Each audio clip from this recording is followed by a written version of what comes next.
Nagpapatuloy po ang pagpapakita namin sa inyo ng mga lugar na pwede niyong pasyalan ngayong summer vacation.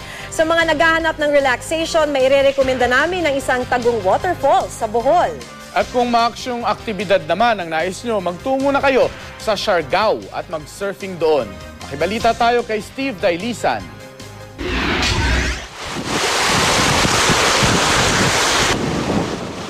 Surfing.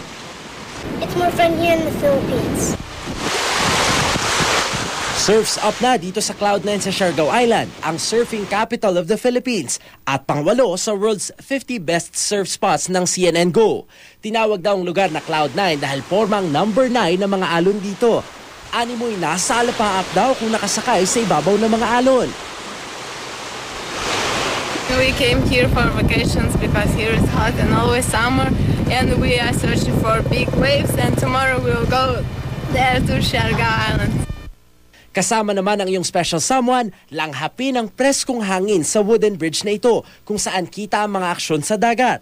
Pero kung trip ang mas relaxing summer getaway, mag-reunite with nature sa Mag-Asufo sa Barangay Canumay sa Antequera, Bohol. Magtampisaw, maligo, magbabad sa malinis at malamig na tubig sa baba ng talon. Sa 5 pisong barangay toll at 20 pisong entrance fee sa mga matatanda at 10 piso naman sa mga bata, sulit na sulit ang mag-outing dito.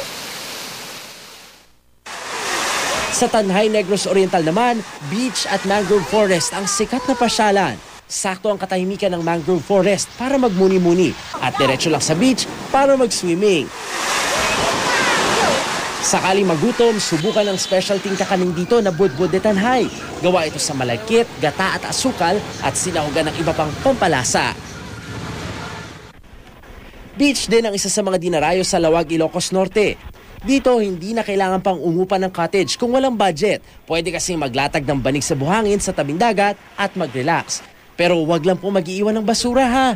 Steve Dailisan, GMA News.